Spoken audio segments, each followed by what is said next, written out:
Bueno, mis hermanos, ¿y esta mañana está todo rápido o está todo corto?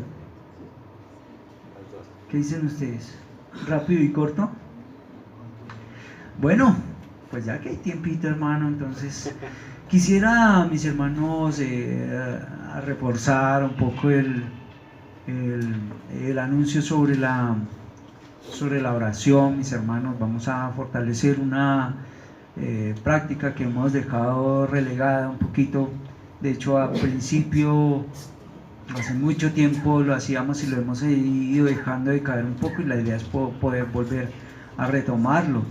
Así que hay algunos hermanos con los que ellos vienen a la oración, pero vamos a empezar a hacer una oración un poco más corporativa, no tanto tan individual, sino un poco más de cuerpo y un poco más de unidad. Así que vamos a empezar a las 7 de la mañana todos los domingos. 7 pasaditas por ese ladito. Si usted llega aquí antes de las 7, hermano, seguramente ya nos va a encontrar aquí, así que puede botar una piedrita si no está abierto. Y vamos a tener el grupito de oración. Si usted llega, así que le animo que con toda tranquilidad usted venga y se una a este grupo de oración y podamos poner este tiempo en manos del Señor.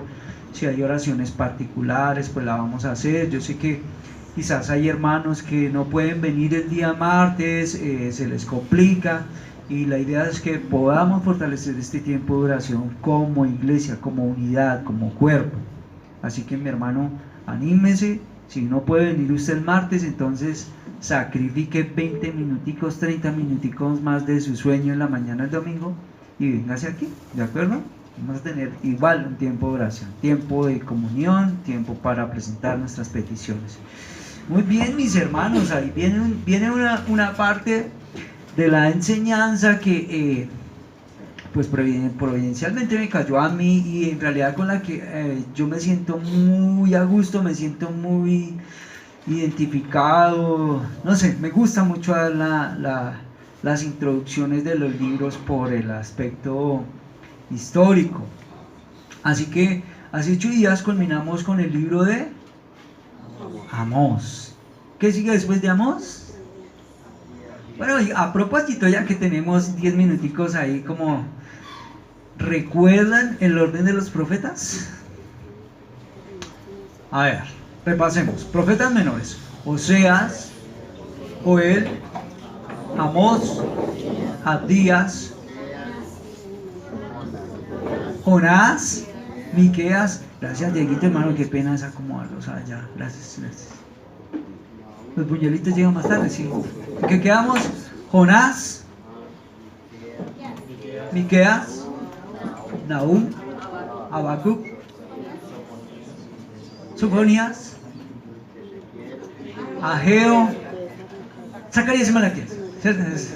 Otra vez: Oseas, Joel, Amós, Abdías, Jonás, Miqueas, Nahum, Habacuc, Sofonías, Ageo, Zacarías, viejo Oscar. ¿Y qué quedamos? Mateo, Malaquías, el último libro. Ay, yo estoy en la jugada. Bueno, mis hermanos, y como les he dicho, y como algunos me han dicho que yo parezco un testigo de Jehová, lo único que puedo dejarles es estudio, hermano, conocimiento. Bueno, yo les había propuesto hace algunos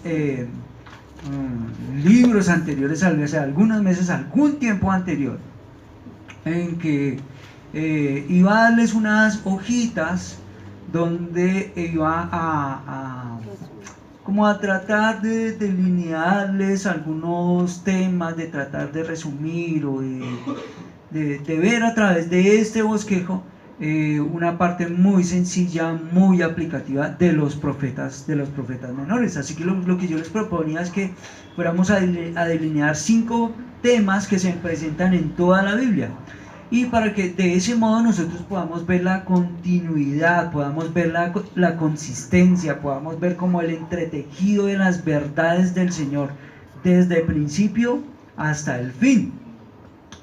Por supuesto, no son los únicos temas que nosotros vamos a encontrar en la Biblia. Es una propuesta, ¿no? Y estos temas pues ilustran el orden de Dios, el plan eterno de Dios, el deseo de que los perdidos se salven. Usted puede encontrar seguramente muchísimas más propuestas, pero esta me pareció muy sencilla, muy suave. Así que la vez pasada yo les había dado una hojita como estas. ¿Sí la recuerdan? Sí. ¿La tienen? ¿La botaron? Si ustedes la llegaron a botar, hermano, no, ni para qué les digo. En esta primera hojita que yo les di, está el libro de Oseas y está el libro de Joel. Los temas que les propuse, los 5 temas por los cuales vamos a delinear, o bueno, los que yo les propongo para que ustedes los tengan ahí en cuenta son, a ver si se acuerdan, a ver si alguno lo recuerda. ¿Recuerdan? No, absolutamente en cero. Bueno, la soberanía de Dios. La ley. La ley. La gracia. La gracia. Cristo. Pues que tiene la copia ahí, Y para eso no la vi. Para copiarse, claro. No para aprendérsela, ¿no? La soberanía, la ley, la gracia, Cristo y la responsabilidad. Bueno, solo tengo unas poquitas del libro de Oseas y el libro de Joel. Solo tengo unas poquitas de las que me han quedado la vez pasada. Si usted ya las llevó, hermano, mejor búsquela en su casa. Y ahora en esta hojita nueva que les voy a dar, hermano, por favor, colecciónelas, guárdelas, téngalas ahí, métalas en una carpetica de sus apuntes. Le aseguro que le va a ayudar. Esto se lo estoy resumiendo y no es una idea mía. En realidad creo que la vez pasada di los créditos. Hay un escritor que se llama David Seals y en realidad lo tomé de él. Me pareció muy chévere. Parte de esta enseñanza, o sea, no de esta manera, pero parte de esta enseñanza, para que ustedes lo sepan, por ejemplo, fue la enseñanza que llevamos a los hermanos en La Guajira. Esto fue lo que estuvimos compartiendo. Estos 5 temas: la soberanía, la ley, la gracia, Cristo y la responsabilidad del hombre. Muy bien. Así que ya les dimos la hojita del profeta Oseas y del profeta Joel.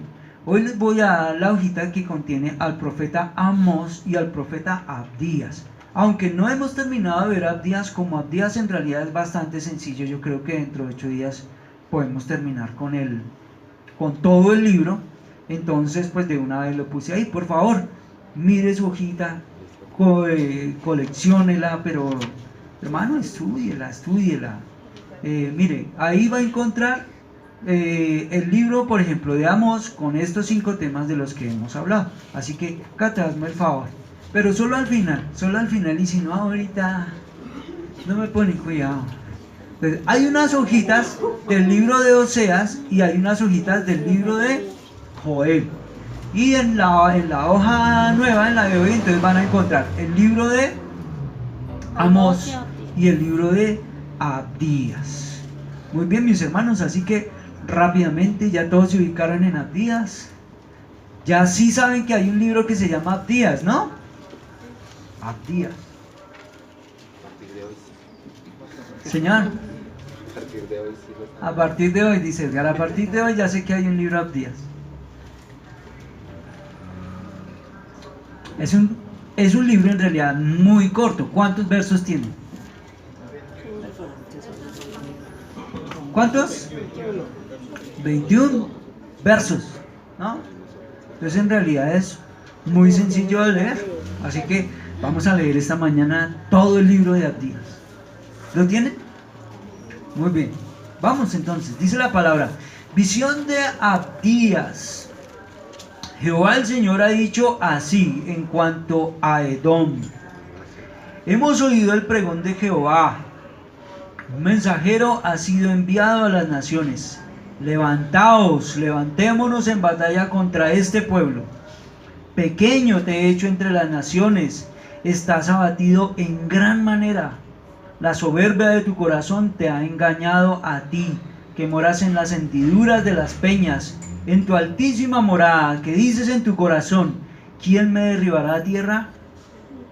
Aunque te remontaras como águila y entre las estrellas pusieras tu nido, de ahí te derribaré, dice Jehová. Si ladrones vinieran a ti o robadores de noche, ¿cómo ha sido destruido? No hurtarían lo que necesitan. Si entraran a ti vendimiadores, ¿no dejarían algún rebusco? ¿Cómo fueron saqueados las cosas de Esaú? Tus tesoros escondidos fueron buscados. Todos tus aliados te han engañado. Hasta los confines te hicieron llegar. Los que estaban en paz contigo te han derrotado. Los que comían de tu pan pusieron trampa debajo de ti. No hay en él inteligencia. Aquel día, dice Jehová, haré que perezcan los sabios de Edom y la prudencia del monte de Esaú, y tus valientes teman. Serán amedrentados y será exterminado todo hombre del monte de Esaú. Por haber maltratado a tu hermano Jacob te cubrirá vergüenza y serás exterminado para siempre. Cuando extraños llevaban tu ejército, cuando extraños entraban por sus puertas y echaban suerte sobre Jerusalén, tú estabas allí presente y te portaste como uno de ellos. No debiste alegrarte del día de tu hermano, del día de su desgracia. No debiste alegrarte de los hijos de Judá en el día en que perecieron, ni debiste burlarte en el día de su angustia. No debiste haber entrado por la puerta de mi pueblo en el día de su quebrantamiento. No debiste alegrarte de su mal en el día de su quebranto, ni haber echado mano a sus bienes en el día de su calamidad.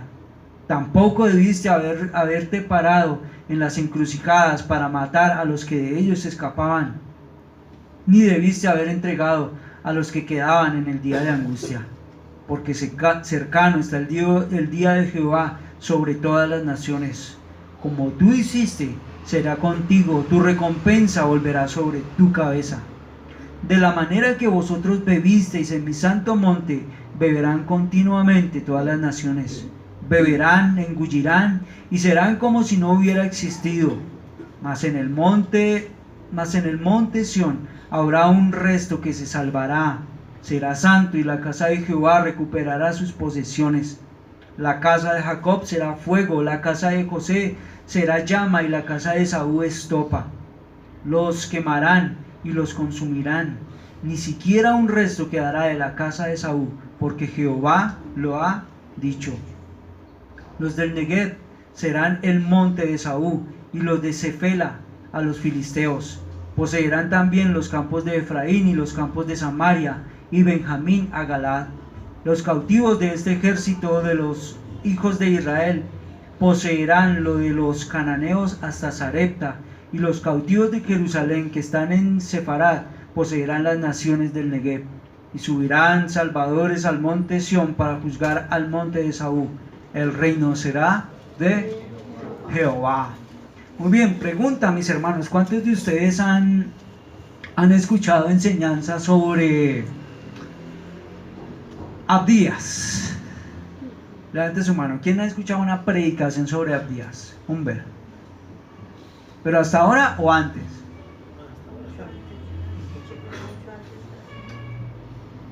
No vale después de que conocieron la verdad. Abandonadísimo, ¿no? Abandonadísimo un profeta como Abdías.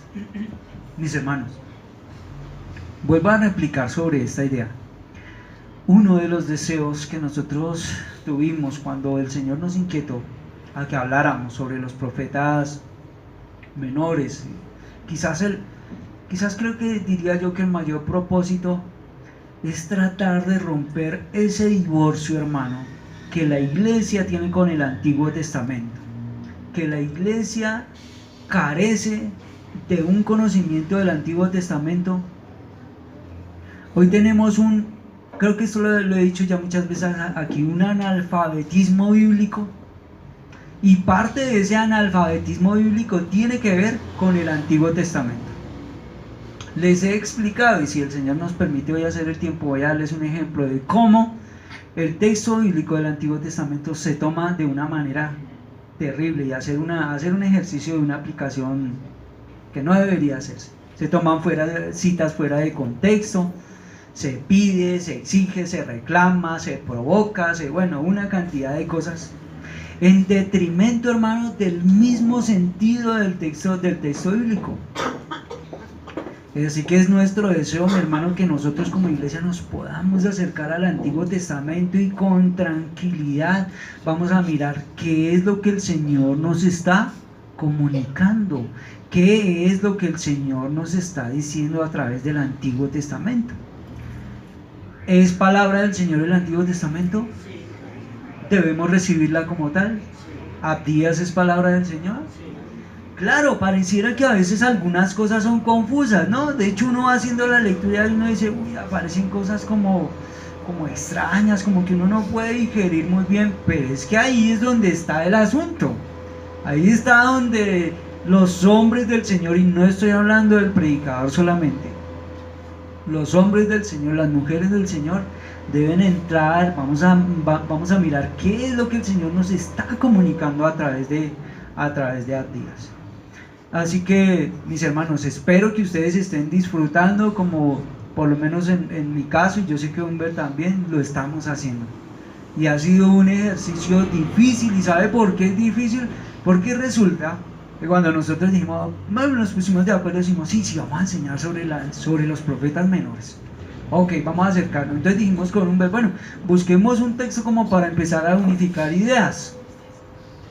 Oh, sorpresa, porque resulta que no hay casi comentarios del Antiguo Testamento, de los profetas, del Antiguo Testamento sí, de los profetas menores en especial. Y es así como nunca conseguimos un comentario, ¿no? En este momento nosotros no hemos tenido un texto sobre el cual, digamos, podamos aconsejarle, porque en realidad no lo hay cosas como sueltas, hay cosas separadas. De pronto uno sí puede encontrar algunos comentarios, Jonás, Joel, por ejemplo, Oseas, se pueden encontrar, pero por ejemplo Abdías no es un profeta que tenga comentarios. Hay algunos textos, pero algunos de esos textos están en inglés, así que si alguno es muy ducho en el inglés, se lo recomiendo, que ahí sí van a encontrar de pronto un poco más de material. En español escasea bastante. Mis hermanos, Abdías, muy bien. ¿Qué creen ustedes que debamos tener en consideración para acercarnos correctamente al libro de Abdías? ¿Qué creen ustedes? ¿Qué deberíamos hacer? Un contexto histórico. Ese contexto histórico nos va a dar una base bastante firme para que nosotros caminemos con pasos firmes sobre el profeta Abdías, igual que ha pasado con todos los profetas, Oseas, Joel, Amós. Ahí vamos, mis hermanos, poco a poco vamos avanzando. Cuando uno se acerca al texto bíblico, digamos que hay un método de interpretación bíblica. Esto ya lo había compartido quizás con algunos. El método de interpretación bíblica que uno debería emplear para acercarse a la escritura conlleva un método, lleva un elemento histórico, un elemento gramático y un elemento teológico. Muy importante ese elemento histórico. Nosotros sentarnos en el momento en el que el profeta está escribiendo. ¿Qué está diciendo? ¿A quién se lo está diciendo? ¿Por qué se lo está diciendo? ¿En qué condiciones se lo está diciendo? Y como vamos a detenernos esta mañana por un momentico sobre el texto, nos vamos a dar cuenta que hay momentos, hermano, que aún hasta las mismas condiciones, digamos, geográficas de un lugar nos pueden ayudar a entender mucho del contexto. Eso es, por ejemplo, hacer ese tipo de ejercicio es un ejercicio serio para acercarse a la escritura, ¿sí?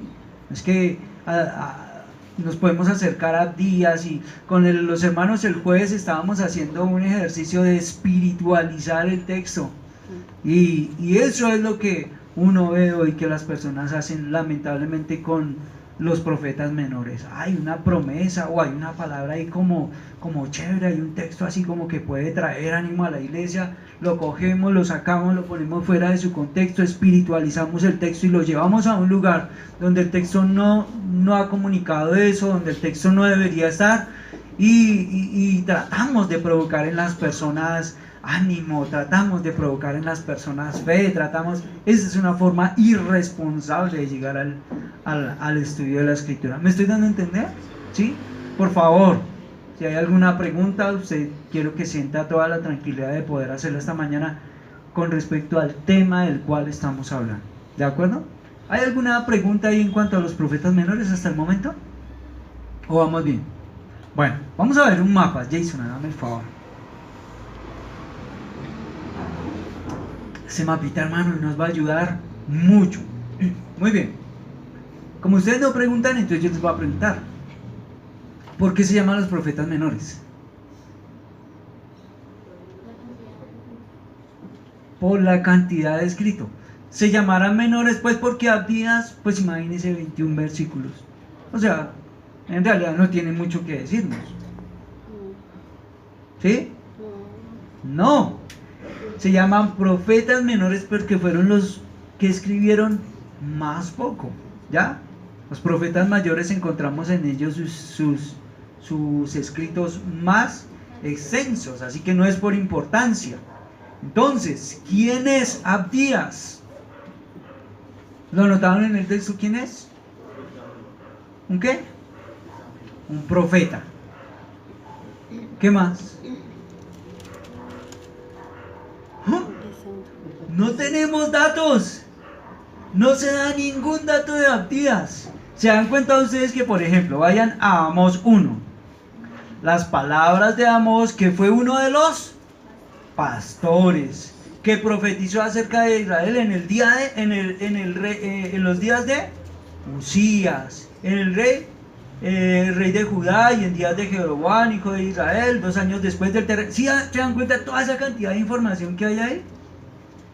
Y hablamos del terremoto, hablamos de los reyes, hablamos de cuál era la profesión de Amós. Bueno, todo ese tipo de cosas es bien interesante. Pero en el caso de Abdías no encontramos nada, hermano, no encontramos ningún dato. No sabemos de dónde viene, no sabemos quién es su papá, no se sabe mucho. Su nombre significa siervo de Jehová. Entonces nosotros entendemos que el profeta es un mensajero del Señor. Los principios que nosotros hemos hablado con respecto a los demás profetas son los mismos principios que debemos aplicar sobre el profeta Abdías. O sea, que entendemos que seguramente era un hombre de relación con el Señor. Seguramente era un hombre que conocía el texto bíblico, estaba empapado de su historia anterior, estuviera como estuviera, o la hubiera recibido como la hubiera recibido. El profeta Abdías ha sido puesto dentro del canon bíblico y nunca fue, sí fue sacado quizás del canon bíblico, pero por algunos de teología liberal y por personas que no creen en la inspiración de las escrituras. Pero una teología seria, en pastores serios, en maestros serios, nunca han tenido problemas con que Abdías haga parte del texto bíblico. O sea, creemos que Abdías es un libro inspirado por el Señor, fue dado por revelación al profeta. ¿Ok? Así que no hay ningún problema con eso. Déjenme empezar con una aplicación de una vez. Porque el Señor quiso, hermano, que el interés no estuviera sobre el profeta, sobre el mensajero, sino sobre el mensaje del profeta. Creo que lo mismo nos pasó con Oseas, ¿no? A veces hay, con Joel. Joel a veces no tiene como mucha información. Mire, hermano, el profeta no es el elemento importante. Así que no quiero quitar y no quiero despreciar la labor del predicador, la labor del pastor. Pero debemos entender que lo importante no es el pastor, no es el predicador, ese elemento debe pasar a un segundo plano. ¿Qué es lo importante? El mensaje, lo que el Señor nos está comunicando, lo que el Señor nos está diciendo, la palabra del Señor. Una aplicación rápida. Cuando el pastor, el predicador, es que yo fui, es que yo hice, es que yo hacía, es que en mis tiempos. Hay predicadores y es que mi esposa, mis hijos, mi familia, mi trabajo, yo. Sospeche de eso. Que ojalá el pastor, que ojalá el predicador pase y entre menos sepamos de él, mejor. Háblenos más del Señor. Háblenos más de la Biblia y menos de usted. No esa. ¿Sí me están dando a entender? Y eso es lo que el Señor nos está haciendo comunicar a través de Abdías. No hay datos. No sabemos quién es su papá, no sabemos de dónde viene, no sabemos a qué se dedicaba. Lo importante es, díganos, ¿qué tiene que decirnos? El mensaje del Señor.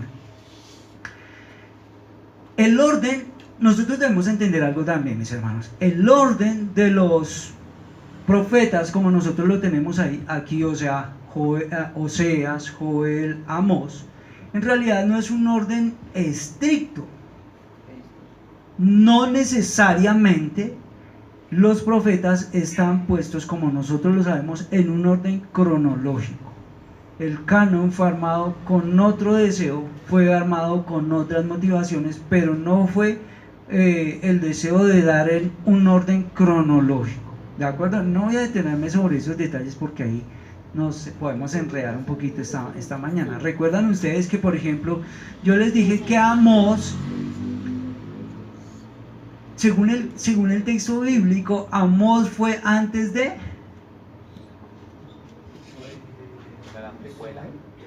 Es una precuela ¿de quién? De Oseas. Muy bien, Jorman, una precuela de Oseas. O sea, que aunque encontramos que Amós está después de Oseas, Amós nos va a contar lo que pasó antes, cómo fue que se llegó a eso. Y les daba un ejemplo y les decía que eso pasa mucho hoy en las series, en el cine, ¿no? Aparece primer película de Spider-Man 1, Spider-Man 2 y Spider-Man 3 nos va a decir cómo fue que todo empezó, cómo fue que Spider-Man llegó a ser Spider-Man. Bueno, algo así, ¿no? Como para entender un poquito el asunto. Así que el tiempo con Abdías también es muy debatido. Imagínense ustedes que la fecha de Abdías oscila entre el año 900 antes de Cristo y el año 500 antes de Cristo. O sea, son 400 años en que pudo haber estado ahí. No hay fechas tan exactas porque como no se nos informa en qué tiempo fue en el que él estuvo, como en el caso de Amós. ¿Ya? Amós predicó en tal tiempo en el reinado de tal. Sabemos en qué momento estaba. En el caso de Abdías no lo sabemos. Así que encontramos varias fechas. Encontrará usted, si usted se acerca a leer algún comentario bíblico, en que algunos se inclinan a este, otros se inclinan a este, otros, bueno. Yo, hermano, en mi lugar, después de haber leído y haber mirado ahí, creo que he preferido la fecha más antigua, o sea, del año 900, 800, por ahí, por ese lado. He preferido esa fecha, perdón. Así que si yo opto por esa posición, convierte a Abdías en el primero de los profetas. En mi caso, para tomar y tengo ya varios argumentos para decirles por qué escogí esa fecha, pero no me voy a andar con eso. ¿Qué significa eso? Que en mi orden, digamos, de mi mente, para mí, encontraría como primeros profetas del siglo IX al profeta Abdías y al profeta Joel. Yo me identifico más con la fecha más temprana de Joel. Y los siguientes, entonces ahí sí serían Oseas y Amós, digamos, para mí, teniendo en cuenta como esas fechas históricas. Pero usted va a encontrar ahí algunas cositas de más. Muy bien. En el libro de Jeremías nosotros vamos a encontrar una similitud en algunas palabras con las palabras de Abdías. No vamos a leerlo, pero usted ojalá pueda hacer ese ejercicio en la casa. Jeremías 49:9 vamos a encontrar allí una gran similitud en las palabras. Y entonces uno dice, ¿quién fue primero? ¿Jeremías o Abdías? Ahí ya ustedes irán resolviendo la situación. Yo creo que fue primero Abdías. Pero bueno, ok, esas cosas son como para que tengamos un contextico y tengamos un pisito ahí. Tenemos que decir de Abdías que es el libro más corto del Antiguo Testamento. Tenemos que decir de Abdías, ojo, que aquí ya vamos entrando en materia. El libro de Abdías nos va a mostrar unas palabras de juicio contra una ciudad. Y esa ciudad aparece en los primeros 2 renglones que nosotros encontramos en la escritura. Abdías 1:1, visión de Abdías, Jehová el Señor ha dicho así. Lea, mi hermano, lea. En cuanto a Edom.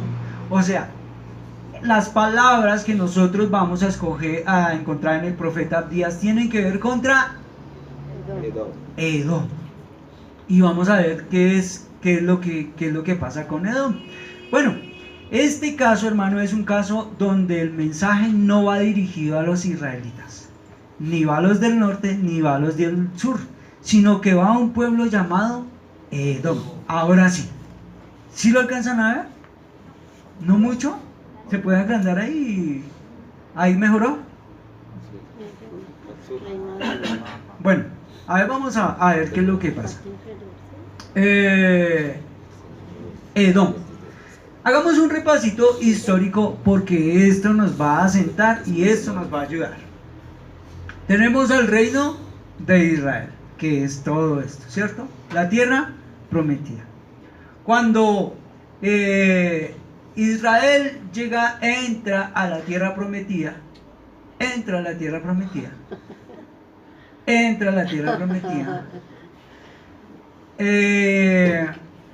el reino permanece unido bajo qué reyes, ¿se acuerdan? Bueno, ya entrando de una vez al reinado. Saúl, David y Salomón. Bajo ellos 3 el reino permanece unido. Cuando Salomón muere, se presentan algunos problemas y el reino se divide. No voy a volver a repasar eso, pues yo creo que ya todos... El reino se divide. Reino del sur, que se va a llamar el reino de Judá, mírelo acá. Y el reino del norte, que será el reino de Israel. ¿Cuántas tribus van a quedar arriba? 10. ¿Cuántas van a quedar abajo? 2. En ese tiempo, entonces se van a levantar reyes. Recuerden que el reino del norte no va a tener ningún rey que los lleve al Señor. Por el contrario, los va a alejar del Señor. En el reino del sur sí vamos a encontrar algunos, como que unos sí, otros no, unos sí, otros no. Y ahí vamos a ir viendo eso poco a poco. Muy bien. Y dentro de ese reino dividido, entonces es que el Señor va a enviar a sus profetas.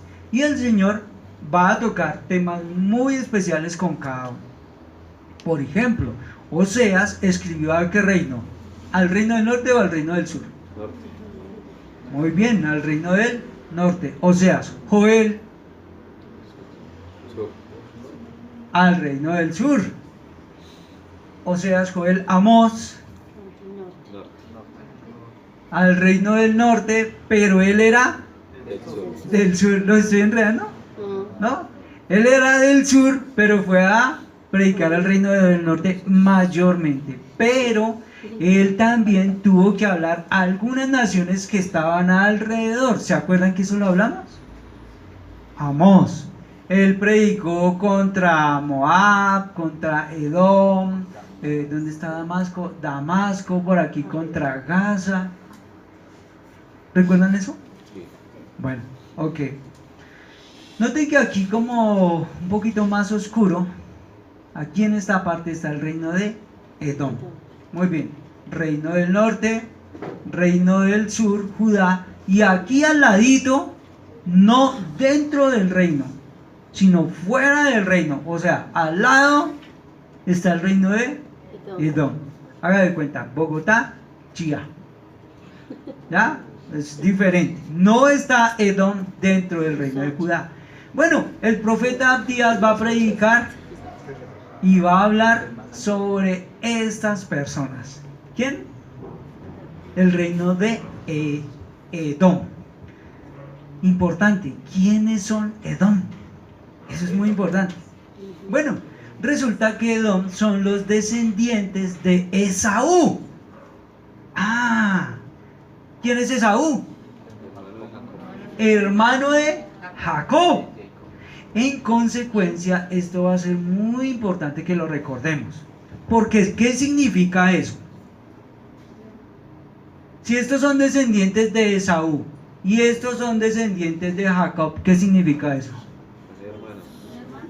Sí, señor, que son hermanos, que son una familia muy cercana, aunque no estén dentro del territorio del reino. ¿Voy bien? ¿Sí? Todo eso, hermano, va a ser muy importante que lo tengamos en cuenta. Así que tenemos al reino del norte, al reino del sur, pero hay algunas naciones vecinas. El Señor ya ha venido hablando de esas naciones vecinas. Una de esas naciones es el el territorio de Edom. Estos de Edom están aquí, al otro ladito del mar Muerto. ¿De acuerdo? Este pueblo va a ser muy especial porque, como ya dijimos, tiene ancestros en común con el pueblo de Israel. A ver, repasemos un poquito de historia. Abraham tiene una esposa que se llama Sara, y ellos tienen un hijo. Bueno, el más prominente de ellos, Isaac. Isaac tiene una esposa, Rebeca. Muy bien. Ellos dos tienen dos hijos, Esaú y Jacob. Jacob luego va a recibir un nombre, se llamará Israel. Si ustedes están, no, hermano. No, pasemos ya de una vez a y Esaú recibirá luego otro nombre. Edom. Miremos eso rápidamente. Un hermano que quiera buscar Génesis 25-28. ¿Quién dijo yo? Yo. Edgar. Y otro hermano que quiera buscar Génesis 36-8. ¿Quién dijo yo? Joana. Muy bien. ¿Ya lo encontró, Edgar? Sí. Bueno, con buena letra, Edgar. Génesis 25, verso 28 al 30. Y amó Isaac a Esaú, porque comía de su casa, pero Rebeca amaba a Jacob. Hizo Jacob un potaje, y volviendo Esaú del campo cansado, dijo a Jacob: te ruego que me des a comer de ese guiso rojo, pues estoy muy cansado. Por eso fue llamado Edom. ¿Sí lo vieron? Por eso fue llamado Edom. ¿Quién dijo 36:8? ¿Joana? Y Esaú habitó en el monte de Seir, y Esaú es Edom. Esaú es Edom. ¿Claro? Muy bien, claro. Noten que ahí Edgar leyó unas cosas como que, ¿por qué fue llamado Edom? Por el guiso rojo. Por el guiso rojo, o lo rojizo, por aquel guiso rojo. Entonces, por eso fue que se llamó Edom. Resulta que entre estos dos hermanos, ¿cómo va a ser su relación? Dura, tensa, conflictiva. Pero no solamente eso, sino que ellos van a tener familias. Y sus familias tampoco se van a llevar muy bien. Aunque nosotros vamos a encontrar en el texto bíblico, para los que están tomando apuntes, lean luego Génesis 33, verso 4 y verso 5. Estos dos hermanos después se van a reconciliar. No vamos a leer esos textos, hermano, porque se nos va el tiempo. Ellos tuvieron tensiones por muchos siglos, pero aunque tuvieron tensiones por muchos siglos, compartían un lazo familiar, ¿de acuerdo? Y ese lazo se va a romper después. Y es lo que el profeta nos va a comunicar. Ese lazo se va a romper de una manera muy especial y estos de Edom van a tener que ver. Así que eso es lo que vamos a ver. Siempre hubo conflicto entre ellos. Nosotros vamos a encontrar en la escritura varios ejemplos donde hubo esa tensión entre ellos. Resulta que hubo un momento en que Israel iba de Egipto a la tierra prometida. Y cuando ellos iban caminando, no estaba ahí, ¿cierto? Pero digamos que Egipto está por este ladito. ¿Sí? ¿Por este ladito? Sí, está bien. Y van caminando hacia la tierra prometida. Cuando ellos van caminando hacia la tierra prometida, ellos deben pasar por la tierra de Edom. Y entonces vienen los israelitas y le dicen: necesitamos pasar por su tierra. No vamos a tomar nada, no, solamente déjenos pasar. Y los edomitas, ¿qué creen que dijeron? Pero es que miren que me va a tocar la vuelta más larga. De malas. Y así lo hicieron. Y encontramos varios lugares, varias batallas, varias tensiones entre ellos así bastante fuertes. Ustedes que son curiosos, Números 20, 14, no lo vamos a leer. Ahí vamos a encontrar. Hubo muchas guerras crueles, desde los principios de David, rey de Judá. Luego, estos dos van a tener tantas tensiones que se van a terminar separando definitivamente. Por ejemplo, volvamos al libro de Amós, 2 hojitas atrás, mis hermanos. Amós 1:11. Miren lo que dice Amós 1:11. Así ha dicho Jehová, por 3 pecados de... ¿sí lo notan? Ahí está Edom. Y por el 4 no revocaré su castigo, porque persiguió a espada a su... bueno, eso es lo que Abdías nos va a comunicar. ¿Cómo así que persiguió a espada a su hermano? Y violó todo afecto natural. En su furor le ha robado siempre y ha guardado perpetuamente. ¿Sí? Ya empezamos a entender un poquito más, ¿cierto o no? ¿Sí? La tensión que había en los dos. Y cómo Esaú siempre le guardó ahí su... Y ya les digo, hubo muchas batallas, hubo muchas guerras entre ellos dos, y después eso lo vamos a encontrar.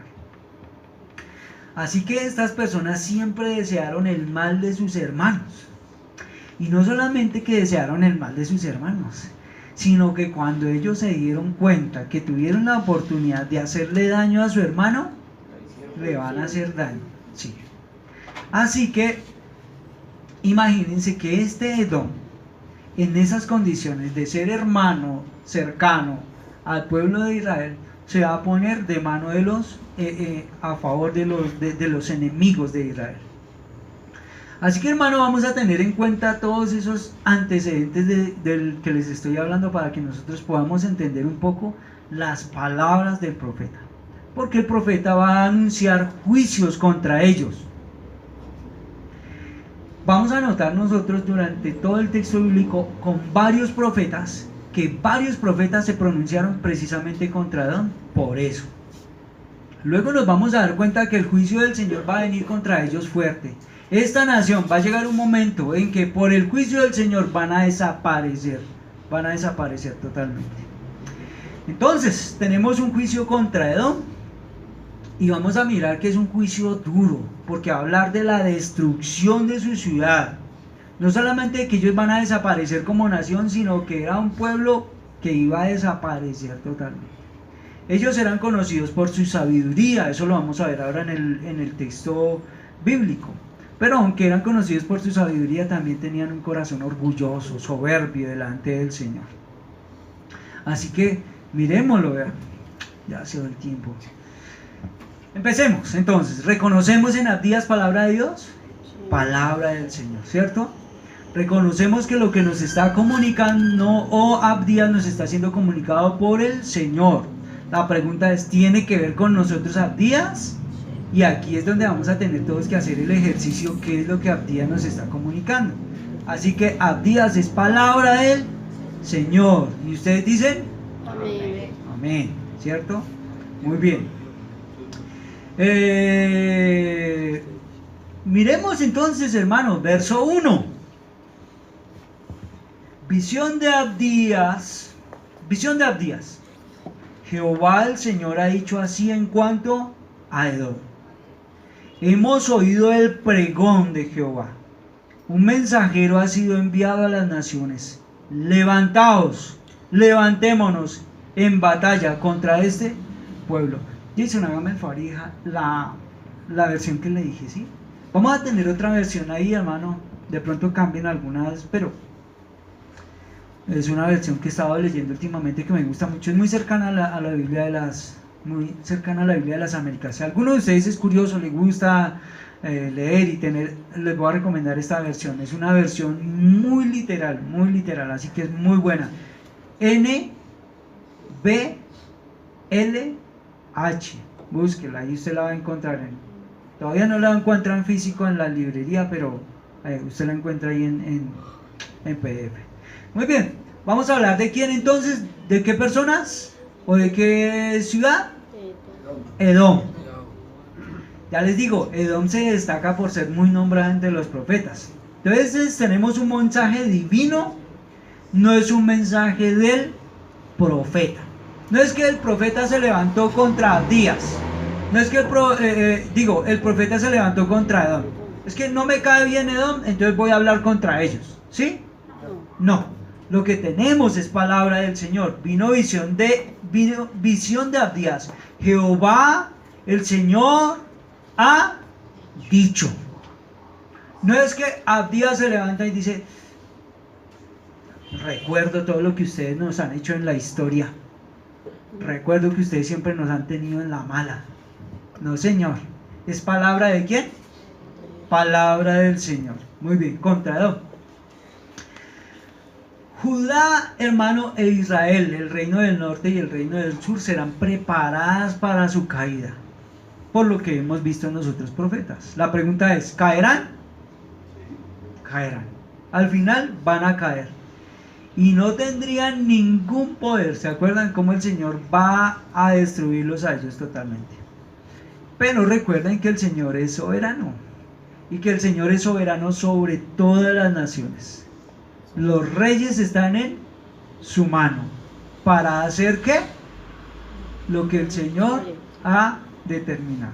El corazón del rey está en su mano y a todo lo que él quiere lo inclina. Es lo que dice la palabra. Verso 2 y verso 3. Miren lo que dice el Señor. Pero te he hecho entre las naciones, pequeño te he hecho entre las naciones. Estás abatido en gran manera. Note, la soberbia de tu corazón te ha engañado. A ti, que moras en las hendiduras de las peñas, en tu altísima morada, que dices en tu corazón: ¿quién me derribará en tierra? Note, entonces vamos a hablar de Edom. Y el Señor destaca de Edom en estos dos versos, ¿qué? La soberbia, el orgullo de su corazón. Y por esa razón, note que el Señor dice: yo los voy a hacer pequeños. Será un juicio del Señor, es el Señor el que va a tener que ver con cada uno de ellos. Para Dios su orgullo es un problema. Note que el texto dice algo interesante: pequeño te has hecho entre las naciones, estás abatido en gran manera. La soberbia de tu corazón te ha engañado a ti. Note que moras en las hendiduras de las peñas. Para ustedes que son curiosos, que están tomando apuntes, le hace Génesis 36, verso 6 al verso 8. ¿Qué nos va a decir Génesis? Que Esaú, verso 6 y verso 8 al 8, nos va a decir ese texto de Génesis que Esaú terminó habitando en cierto lugar al sur de Canaán. Hágame el favor, me pone otra vez. Ellos van a terminar viviendo al sur de Canaán. Y esa tierra es una tierra montañosa, desértica. Es una tierra rocosa. Y por eso es que el texto habla de: a ti que moras en las hendiduras de las peñas o en los desfiladeros. También nos hace referencia como a la altura de la ciudad. ¿Qué significa eso? Que cuando Esaú se dirige hacia este lugar, la tierra que él se va a encontrar va a ser una tierra como ya se la describí, rocosa. Y sobre ese lugar y en medio de esas peñas y en medio de ese lugar, ellos van a ser su ciudad. Ellos van a ser su pueblo. Así que ellos tenían un refugio natural por las peñas. Ellos tenían un lugar privilegiado. Nadie podía venir a atacarlos a ellos tan fácilmente. Y atracarlos también. Ellos se sentían entonces orgullosos de su construcción y orgullosos de su posición geográfica. Ya. Es como decir, nosotros estamos aquí en la montaña, para nosotros es difícil que nos lleguemos aquí a inundar, ¿no? Bueno, los edomitas pensaban, nosotros tenemos un lugar seguro, un refugio seguro porque estamos en medio de la peña. Parecía que, por ejemplo, el acceso nomás a la ciudad era por lugares muy estrechos. Así que si venía un ejército contra ellos en medio de un lugar muy estrecho, para entrar a su ciudad era muy fácil que ellos pudieran defenderse, ¿sí? Entonces ellos dicen, vea. Y el Señor les dice, la soberbia de su corazón los ha engañado. A ti, que moras en las hendiduras de la peña, note, en tu altísima morada, ¿sí? Y por eso ellos dicen en su corazón, ¿qué dicen? ¿Quién me derribará? ¿Quién nos va a derribar? Tenemos una muralla natural fuerte. ¿Quién va a venir contra nosotros? Y ellos se sentían orgullosos de tal. Verso 4. El Señor les dice, aunque te remontaras como águila y entre las estrellas pusieras tu nido, de ahí te derribaré. Y el profeta dice Jehová, no soy yo. El profeta puede decirle, ¿sabe qué? Voy a hacer mi propio ejército y voy a ir contra ustedes. Y los edomitas dicen, venga, porque ellos iban a estar preparados para hacerlo. Ese no era el problema. El problema es que es palabra de él. Mire, pueden hacer su castillo donde quieran. Miren, puede poner su morada donde, aunque te remontaras como el águila y entre las estrellas. Note la forma como el profeta lo está. O sea, ustedes pueden hacer su morada en las estrellas, en medio de las estrellas. Dice el Señor, de allá los voy a destruir. Verso 5 y verso 6. Dice, si ladrones vinieran a ti o robadores de noche, ¿cómo has sido destruido? ¿No hurtarían lo que necesitan? Si entran a ti vendimiadores, ¿no dejarían algún rebusco? Como fueron saqueadas las cosas de Esaú, sus tesoros escondidos fueron buscados. ¿Tiene ahí la otra versión? Bueno, ahorita la leemos. Note, hay unas preguntas retóricas en el texto. Dice, si ladrones vinieran a ti o robadores de noche, y note que hay una expresión de admiración ahí, dice, ¿cómo ha sido destruido? No hay una pregunta, es solo un signo de admiración. La pregunta es, a ver mis hermanos, ¿no hurtarían lo que necesitan? ¿Cuál es la respuesta? Sí. ¿Sí? ¿Sí? Si alguno quiere llevarse algo mío, ¿dejará algo? ¿No? Si algún ladrón viene y se entra en la noche a nuestra casa y quiere llevarse lo que él quiera, nosotros estamos dormidos, simplemente se lo lleva. La respuesta es sí. ¿Dónde es? Parte B, 5. Si entran a ti vendimiadores, ¿no dejarán rebusco? La pregunta es sí. O sea, ¿dejarán algo? Sí, si entra un ladrón, ¿va a dejar algo? Algo dejará. No se va a poder llevar todo. Algo dejará. A ver, si vinieran a ti ladrones o salteadores de noche, ¿cómo quedarías arruinado? ¿No robarían solo hasta que les bastara? ¿Sí? Si vinieran a ti vendimiadores, ¿no dejarían algunos rebuscos? ¿No dejarían algo? Sí. Pero lo que el Señor le está diciendo a Edom es que iban a caer de tal manera que los iban a venir a saquear tendrían todo el tiempo para llevarse todo.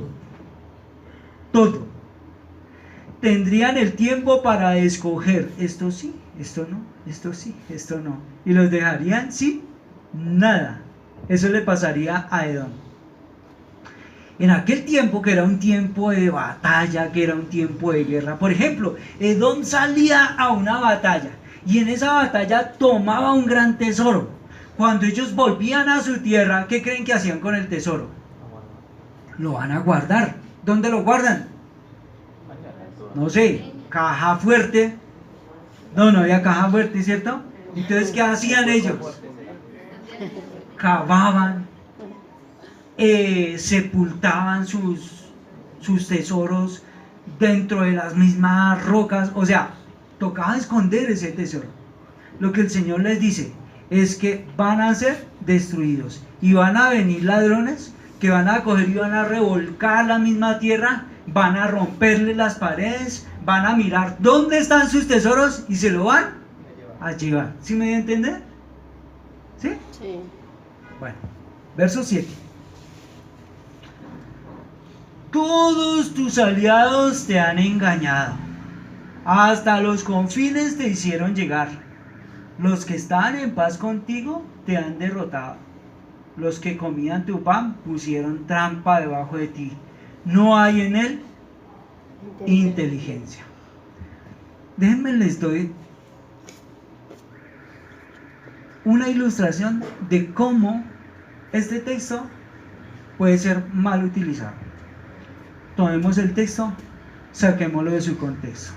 Entonces el Señor les dice hoy, como promesa a ustedes, estoy haciendo un ejemplo, no van a llevar esto, estoy haciendo un ejemplo de cómo una manera errada de aplicar, por ejemplo, este texto. Usted me dice, ay, es que ya está exagerando. No, hermano, esto lo ve uno todo el tiempo con el Antiguo Testamento y todo el tiempo lo ve uno con los profetas menores. ¿Se dan cuenta en el contexto del que estamos hablando? Voy a sacar ese texto de su contexto y les voy a dar una promesa. Edgar, el Señor le dice a usted, Edgar, todos tus aliados te han engañado, hasta los confines te hicieron llegar. Los que estaban en paz contigo te han derrotado. Los que comían tu pan pusieron trampa de ti. No hay en él inteligencia. No hay inteligencia en ellos, Edgar. Aunque los que han comido de su pan lo han traicionado, el Señor le dice que va a derrotar a sus enemigos.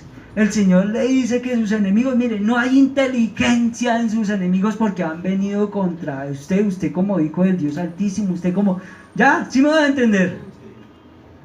Pero el texto me está comunicando eso. Vamos correctamente. ¿De qué se sentían orgullosos ellos en el contexto? Ok, ya vimos una. ¿De qué se sentían orgullosos? De su, sí, del lugar, de su estrategia, ¿no? Ahora aquí en este texto nos deja ver que ellos se sienten orgullosos y que se sienten confiados en algo. De aliados. ¿En qué sus qué? En sus alianzas. Resulta que Edom, ok, Edom sí es fuerte, pero sabe que no es un pueblo tan fuerte. Así que ellos tienen que hacer alianzas, unas alianzas diplomáticas. Aquí está Edom.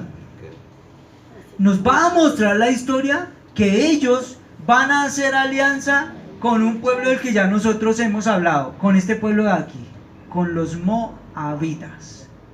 Y por este lado vamos a encontrar nosotros al reino de Babilonia. Bueno, ahí no aparece, pero va a estar aquí. Entonces, ellos dicen, los enemigos de mi enemigo son mis amigos. Este pueblo está en contra de Israel, los dos somos amigos. ¿Sí? El imperio de Babilonia está contra Israel, ustedes también son mis amigos. Y hicieron alianzas con ellos. Y vemos entonces en el texto unas palabras de humillación contra Edom. ¿Qué van a hacer sus aliados? Los van a engañar, los van a dominar. Tus amigos, tus amigos te van a emboscar. Sus amigos, sus amigos los van a dejar solos. Sí, el terreno montañoso les daba una ventaja en el sentido de que eran una defensa. Pero el Señor le va a decir, pero sus amigos, como los conocen tanto, ellos los van a invadir. Sus amigos, esos que comieron su pan, ¿sí? Ese amigo de que fue en la noche, ya les cogió la noche, entonces Edom le dice a los de Babilonia, no se vayan, aquí tenemos nuestra cama, quédense a dormir. Esos con los que habían hecho tanta amistad, el Señor les dice, ellos los van a traicionar. Ustedes que han guardado sus tesoros, y de pronto le contó por ahí a su amigo ya sabe dónde está su tesoro. Y ese amigo va a venir en algún momento y lo va a saquear. No eran tan fuertes en realidad, y ellos establecieron alianzas. Y esos que antes los ayudaron, Ahora los van a iban traicionar. El día de su caída, sus amigos los van a, como decimos nosotros, los van a voltear. Señor Fiverr, Amós 2, ¿tiene la cita?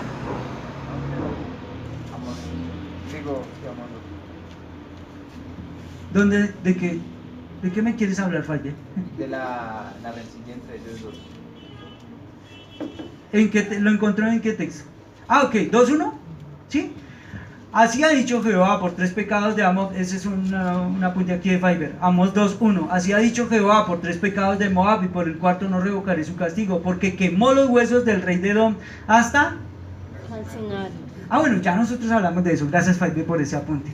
Claro, el Señor va a juzgar a Moab por sus pecados, pero es que los de Edom eran unas bellezas, ¿no?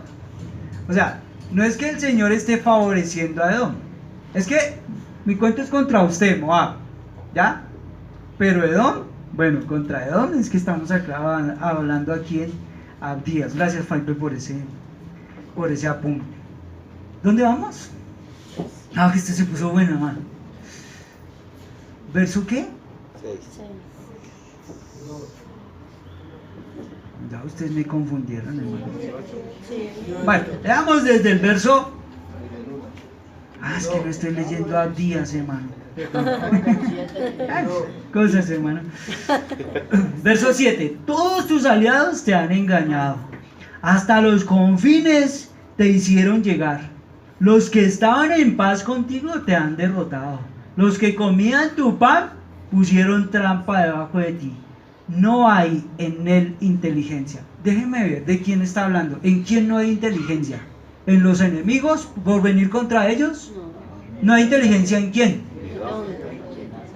En Esaú. Hasta la frontera te echarán todos tus aliados, te engañarán, te dominarán los que están en paz contigo, los que comen tu pan tenderán emboscada contra ti. No hay entendimiento en él.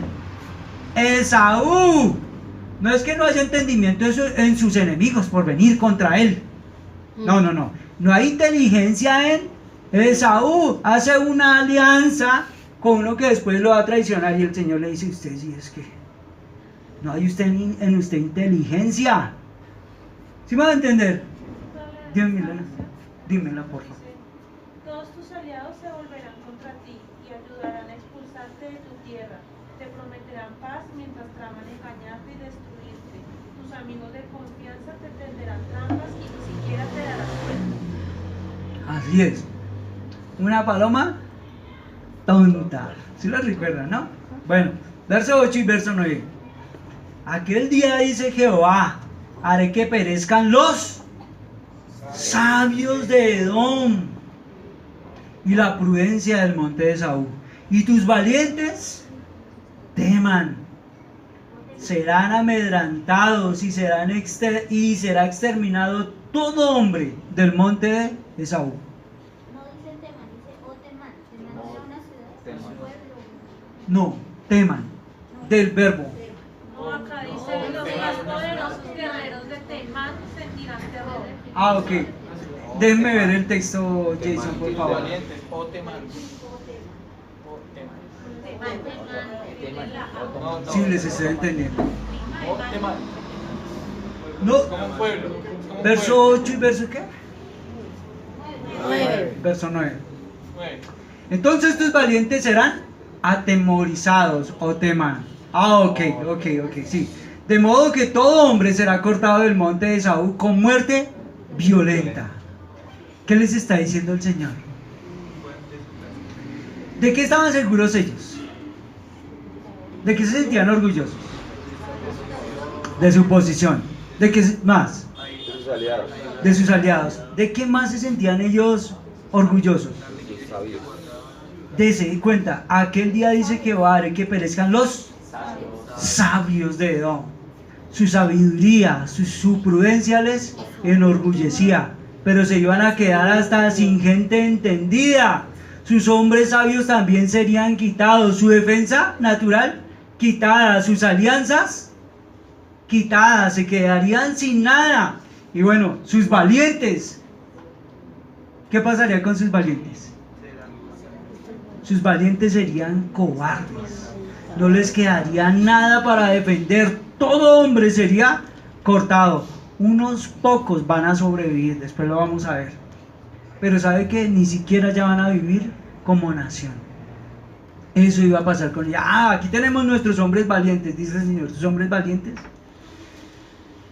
tampoco les van a favorecer. Entonces uno dice, pero ¿por qué? O sea, ese juicio del Señor tan grave con él, pero ¿por qué? ¿Qué fue lo grave que ellos hicieron? Verso 10. Uy, hermano.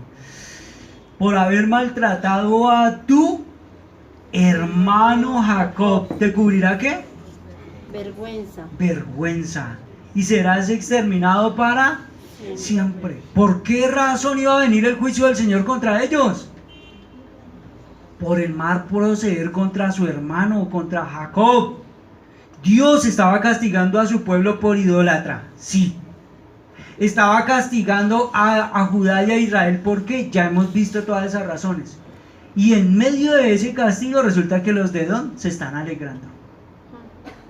Y eso les traerá juicio de parte del Señor por la actitud que ellos van a tener contra su hermano. Verso 11, se nos está yendo el tiempo. Cuando extraños llevaban cautivo su ejército, cuando extraños entraban por sus puertas y echaban suerte sobre Jerusalén, tú estabas allí presente y te portaste como uno de ellos. Es que la cuestión es que el pecado fue ¿contra quién? Contra su hermano. Pero tenemos que decir que directamente su pecado es contra Dios también. Ese fue el problema. El día de la calamidad, ellos fueron como los enemigos de Judá, que era lo que él tenía que haber hecho con su hermano: guardarlo, ayudarlo. Pero lo hizo, no, y por esa razón el Señor los va a castigar. Así que ellos se alegraron, y es más, tomaron ganancia para ellos. Cuando los extranjeros se los llevaban, ellos no hicieron nada. Así que ellos son culpables también de violencia, de indiferencia, de maltrato contra Judá. Verso 12. Miren lo que hace esta gente, hermano. Vamos a ponerle nuestros ojos a estas palabras de las que el Señor está diciendo como no debiste. Miren, verso 12. No debiste alegrarte del día de tu hermano, del día de su desgracia. No debiste alegrarte de los hijos de Judá en el día que perecieron, ni debiste burlarte en el día de su angustia. Lo que el texto parece que lo lleva a uno a entender es que ellos miraron con fijación y ellos miraron con deleite lo que le estaba pasando a Judá. Se complacieron en la maldad de sus enemigos. Como que ellos se hacían desde lejos y decían: ay, mírelos cómo caen, mírelos cómo están sufriendo, cómo me alegra lo que está pasando. Como lo que le pasó a los de Madrid esta semana con Barcelona. Los de Madrid estaban gozando porque el Barcelona estaba sufriendo. Hermano, bueno, ¿se dan cuenta ustedes que hasta en las cosas más sencillas, más superfluas, sale el corazón ese engañoso del hombre, ese corazón lleno de pecado? Entonces digamos, hermano, intentaba sanar mi corazón esta mañana con eso. Era solo un comercial. Note que el texto dice no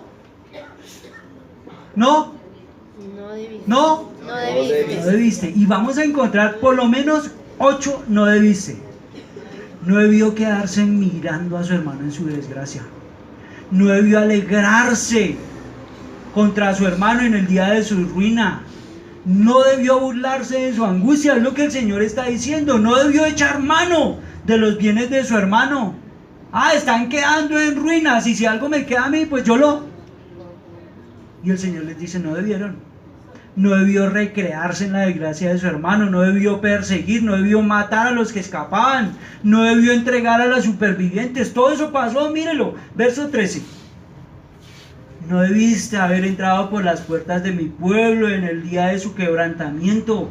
No debiste alegrarte de su mal en el día de su quebranto, ni haber echado mano a sus bienes en el día de su calamidad. ¡Ah! ¡Qué personajes!, ¿no? ¿Cómo dice ese texto, Jason? No debiste haber entrado por la puerta. A ver, sí. No entres por la puerta de mi pueblo en el día de su ruina. Sí, no te alegres tú de su desgracia en el día de su ruina. No te apoderes de sus riquezas en el día de su ruina. Eso fue lo que hizo el pueblo. Note que ellos pasaron de ver, uy, mírelos cómo caen. No solo les bastó comer, uy, mire cómo caen, sino pasaron a hacer. Pasaron ellos también a tomar. Fueron ellos a aprovecharse. Ellos esperarán que entrara el reino de Babilonia, que acabara con todos ellos, y lo que ellos dejaran, esto lo iban a tomar y lo iban a saquear. Ellos, en cambio de ir a ayudar, fueron a robar. El ser humano es en su esencia el mismo siempre, ¿sí o no? Siempre. Cualquier parecido con la realidad no es coincidencia. Es el corazón del hombre siempre corrupto en su ser, hermano, hasta que, hermano, si no fuera porque el Señor nos alcanzó, ¿o no? Verso 14 empezamos. 14. Terminemos. Verso 14.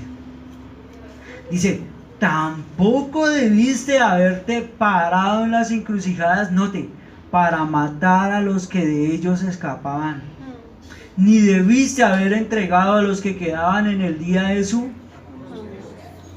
¿Qué hicieron ellos? Ellos se entregaron, ellos llegaron a detener a los israelitas que estaban escapando. Está escapando uno de sus hermanos de la tribulación que vino, y ellos se paraban y decían: no, usted no puede salir, espera que lo maten. Era eso. Si nota que el texto dice que aún llegaron a matar a alguno de ellos. Yo sé que yo a veces leo la Biblia tan desprevenidamente, hermano. A veces lo leo tan...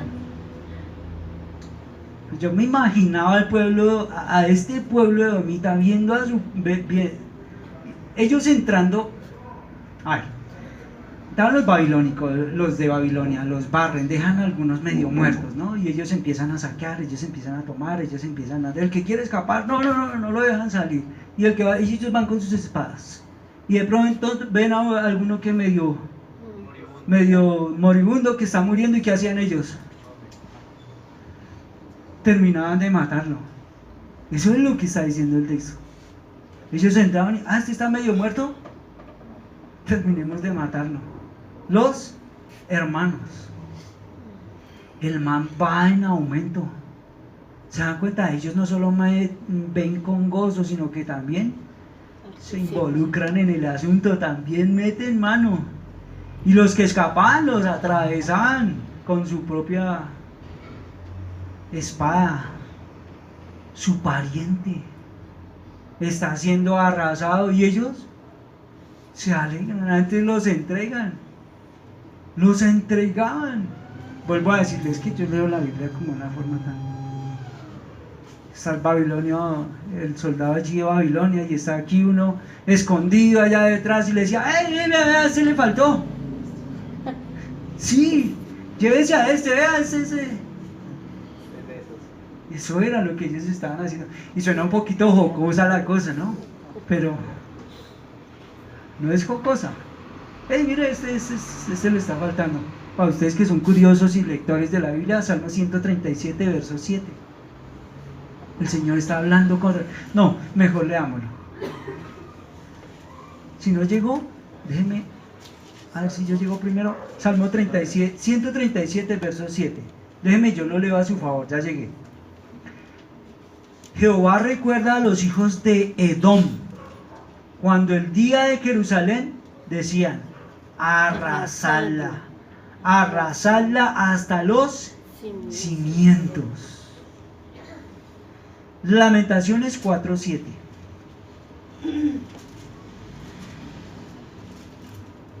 Para aquellos que están tomando apuntes, a ver si llegué.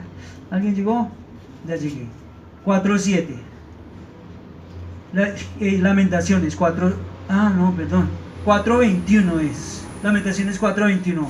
Gózate y alégrate, hija de Edom, tú que habitas en tierra de Uz, porque también a ti te llegará esta copa, y te embriagarás y vomitarás. Esos textos son, qué textos los que están ahí. Israel cayó, pero Edom, viene su turno. Para ustedes también viene. ¿Por qué? Porque se gozaron, porque se alegraron en el día del mal de su hermano. Terminemos, hermano. Proverbios 16, verso 18.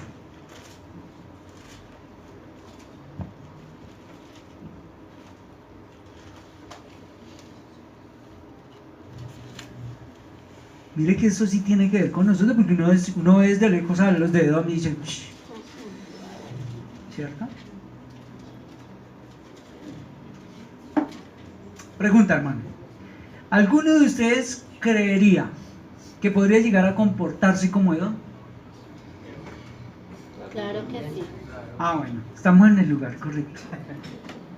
A veces uno lee la Biblia y uno desde lejos, qué desagradecido. Qué mala es esa gente. Y nosotros, ya les digo, hasta en las cosas más sencillas de la vida sale ese corazón pecaminoso y arruinado y caído que tenemos. Si no es por gracia del Señor, hermano, nosotros estaríamos sumidos en la misma arrogancia, en el mismo orgullo, en la misma soberbia. 16-18, mire lo que dice el texto bíblico.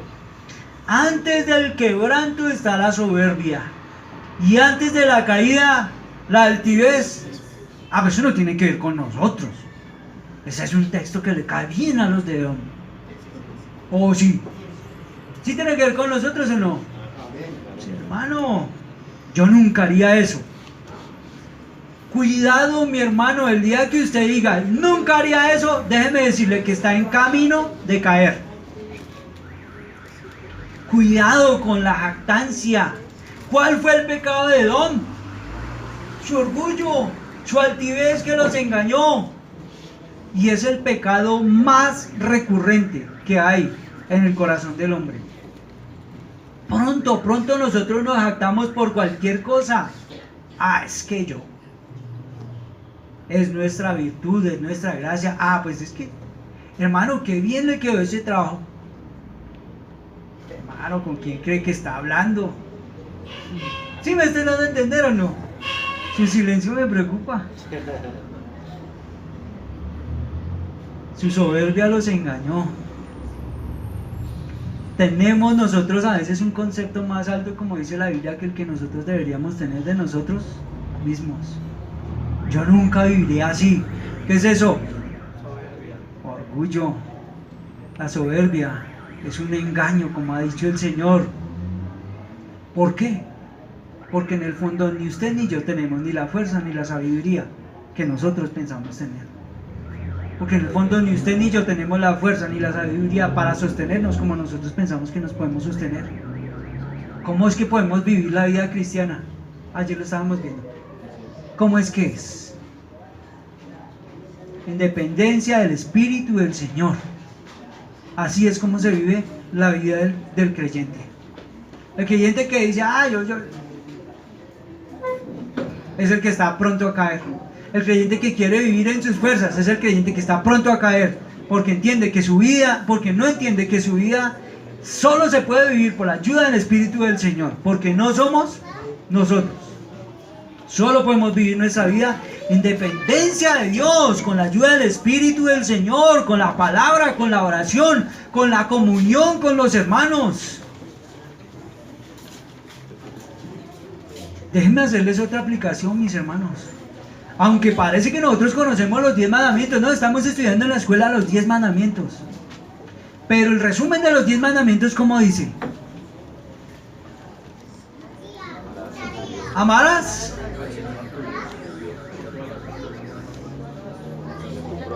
y a tu prójimo como a ti mismo. Ahora la pregunta es, ay, sí, vemos a los de Edom desde lejos y decimos, se atreven eso a hacerle a su propio hermano. Vale, revisemos la falta de amor entre nosotros a ver cómo está. Revisemos la falta de amor en cuanto a nuestro prójimo, porque eso no puede pasar desapercibido. Y después de que nosotros nos hagamos una revisión, el Señor se voltea y nos dice, no hay sabiduría. No hay sabiduría en ello. ¿Ustedes pueden creer que pudiera algún hermano alegrarse del mal de otro? Uy, no, eso no pasa. No, eso no se ve. Sí, Señor. ¿Podría alguien alegrarse del mal ajeno? Sí, Señor. Y el mensaje de Abdías es claro. No hay sabiduría en ello. Hay un texto de la Biblia que dice, Dios no tendrá por inocente al malvado. No podemos definitivamente confiar en nosotros. ¿Podemos confiar en quién, hermano? En Dios. Acordémonos de esto, mis hermanos, porque el Señor ha sido recurrente en este mensaje en medio de nosotros. Dios toma muy en serio el pecado. Dios toma muy en serio nuestro pecado. Qué gran misericordia la que el Señor tuvo con nosotros al acercarse a nosotros a pesar de nuestro pecado. Déjeme decirle que no es diferente al pecado de Edom. Es el mismo. Y si estamos parados aquí, es por gracia. Así que vemos la necesidad, hermano, aquí en Abdías, la necesidad de tomar en serio la palabra de Dios, de tomar en serio los juicios del Señor. Ni su fortaleza, ni su posición, ni su sabiduría, ni sus riquezas pudieron librarlos de mano del Señor. ¿Y a nosotros? Tampoco. ¿Qué hay en lo que nosotros estemos descansando nuestra fuerza que no sea en el Señor? Cuidado, eso no es sabio. Oye, hermano, no son pocas las personas hoy que confían en ellos mismos. No es poco el creyente que confía en él. Es que yo sí.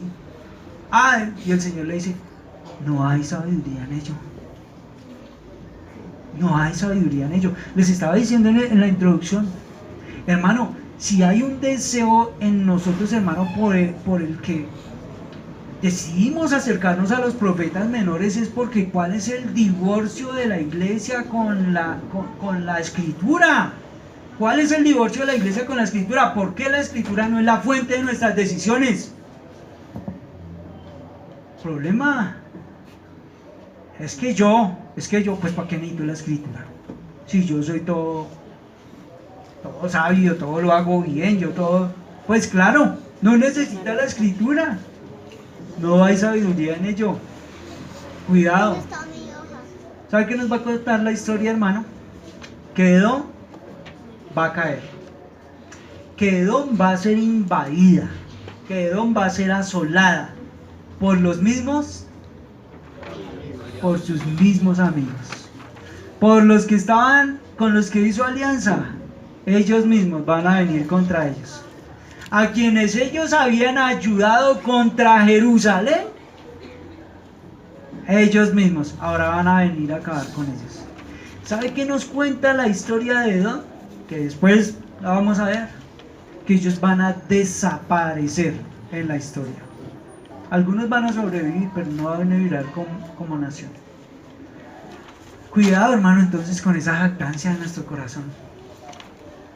¿Cuál será el remedio? Cristo. Cristo es el gran remedio para este orgullo de este corazón. Solo en Él podremos encontrar ayuda, perdón. Ir al Señor y decirle, Señor, mira, este soy yo. Este orgulloso, terrible, necesito de tu ayuda, necesito de tu perdón, necesito de tu gracia. Termino, mi hermano. ¿Qué pasa, iglesia? ¿Qué pasa, hermanos? ¿Por qué por qué la escritura no es la fuente de nuestras decisiones en nuestra vida? ¿Qué está pasando? No hay sabiduría en ello. ¿Nos vamos? Entonces Abdías sí tenía que ver con nosotros, ¿no? Sí, el mensaje del Señor es vigente todo el tiempo. Oremos, mis hermanos. Que el Señor nos ayude y quiera el Señor esta mañana utilizar su palabra para transformar y para santificar nuestra vida. Padre, gracias por esta mañana, gracias por este tiempo. Gracias por mis hermanos, Señor, que han tomado de su tiempo para estar aquí hoy. Entendemos esta mañana, Señor, que tu palabra nos ha venido a tiempo. Entendemos que tu consejo esta mañana nos ha venido a tiempo. Gracias porque nos permites acercarnos a un libro como el del profeta Abdías. Señor, y reconocemos esta mañana que aún vemos tan limitado el texto bíblico, aún lo que tú nos quieres comunicar está tan limitado. Padre, así que acudimos a tu gracia y acudimos a tu favor esta mañana para que nuestro corazón y nuestra mente sean abiertas y nosotros podamos recibir con claridad esta mañana tu consejo. Padre, pedimos perdón por nuestro pecado. Padre, pedimos perdón por esta soberbia y por este orgullo que aún cargamos todo el tiempo. Si alguna sabiduría pudiéramos tener, entendemos esta mañana que solo podríamos encontrarla en ti. Así que ayúdanos, Señor, para que podamos venir a ti en arrepentimiento, en fe, reconocer nuestra condición y reconocer que el remedio para este mal, para esta soberbia, para este orgullo, para esta confianza en mí mismo, solo está en ti. Padre, en tus manos ponemos este tiempo y pido porque tu palabra obre en un efecto transformador y santificador para todos nosotros. Seas bendecido en todo, Señor. Sí. Por favor te pido que te apiades de tu pueblo a pesar de la limitación mía para poder explicar bien la palabra, para poder explicar bien el consejo tuyo, pero yo creo que tú das hoy sabiduría a mis hermanos también para que todos con tranquilidad podamos acercarnos a tu palabra y podamos entenderla. Seas glorificado, Padre, en toda esta mañana. En tus manos ponemos nuestra semana, ponemos nuestras actividades, ponemos nuestras vidas y rogamos humildemente por tu favor y por tu bendición. En el nombre de Jesús.